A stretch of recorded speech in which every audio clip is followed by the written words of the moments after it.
One doth see the Green Knight, eh?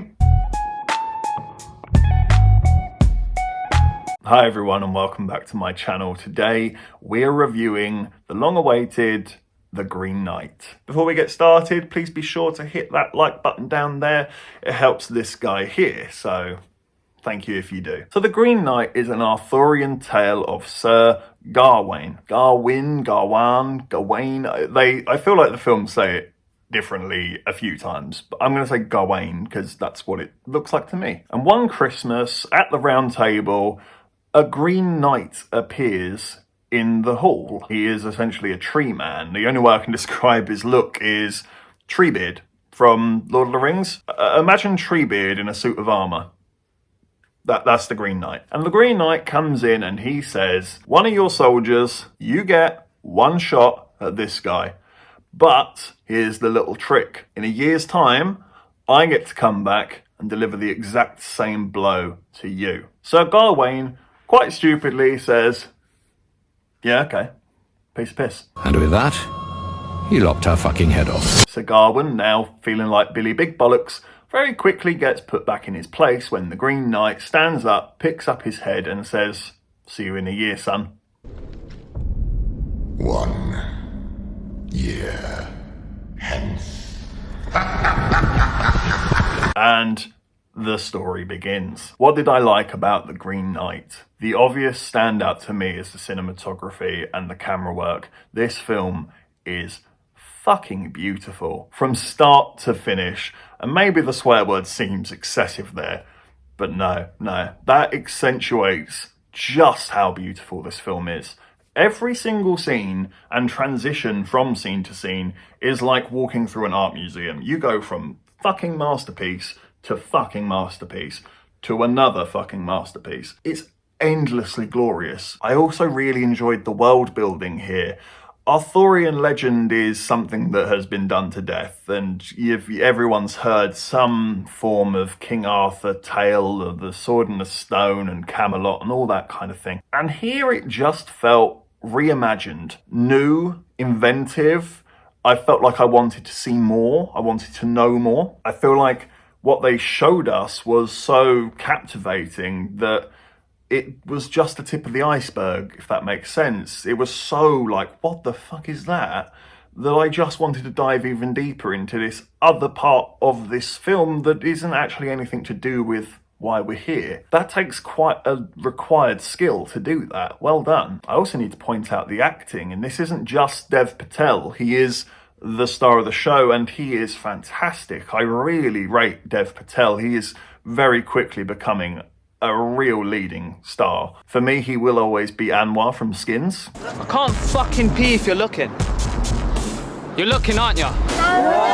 But power to you, Dev Patel. I hope you have a long and successful career and continue to do films like this. It also goes out to Sean Harris, who plays the king. He's not in the film anywhere near as long, but it's really evident how good Sean Harris is as an actor. When you consider some of the other roles that he's played, this is a guy who once played Ian Brady, the serial killer, and now he's playing King Arthur, an 85-year-old, really broken and crippled King Arthur.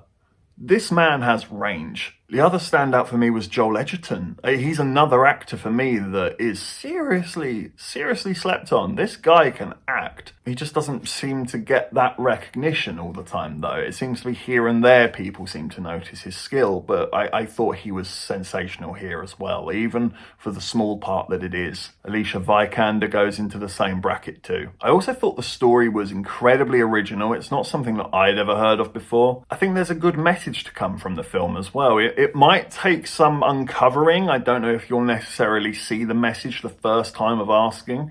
It took me a little while to sort of put it together in my head and really be certain of what I'd seen. However, some of the flaws, and I hate to say that there are flaws because I truly think this film is fantastic. I feel like the director got a little bit lost in his own ideas. As much as I say that every single scene was beautiful, and I stand by that, some of them are completely ineffectual in the sense that they actually add nothing to the story. When you're in the moment and you're watching it, you're just breathtaking and just taken in by this moment of, oh my God, look at the scale of this thing. But by the end, and you're looking back at what you've seen, you realise that that actually offered nothing at all. It added a bit of depth to the world, but nothing to the story. And ultimately, I think it affects the pacing. So many of those little scenes that, yes, are glorious and beautiful, that could have been just fine-tuned, maybe one or two of them taken out. We could have had a much smoother ending, and I'm not going to touch on the ending, but I don't think it was the smoothest part of the film. I thought it was quite rushed, actually. I thought it built up to the moment brilliantly, but the actual execution of it was quite sloppy and rushed. And that's where I was a bit disappointed. I would have preferred to lose a brief moment in the middle of the film of to have a genuinely satisfying ending, because I did leave a little unsatisfied by the finish. And that is really the bulk of the problem for me. It is the pacing and the director sort of not knowing when to say enough is enough and when to actually focus in on delivering a decent story here, because the story is excellent. Because everything here is the ingredients to a damn good cake. And I think the director still manages to make a damn good cake. It's just, in my mind, I feel like it could have been even better. Maybe I'm being unrealistic, I don't know. Maybe I had too high an expectation for this movie. I was very excited to see this one. But I'd also be lying if I didn't mention these points and just sat here and told you with a straight face that this is a absolute gem and all of you need to go and see it. Some of you will hate it. It is long. There is not that much action in the movie. They speak in Old English as well, so if you're not a fan of that, you are going to struggle. This is quite a refined taste. However, for myself, I lean towards that refined taste, and I thoroughly enjoyed this movie, despite the issues that I did have with it, especially towards the ending. So I'm going to give The Green Knight a 9 out of 10. It was so close to the 10, I promise you, it was so close. Thank you for watching this review. Please be sure to leave a like and subscribe.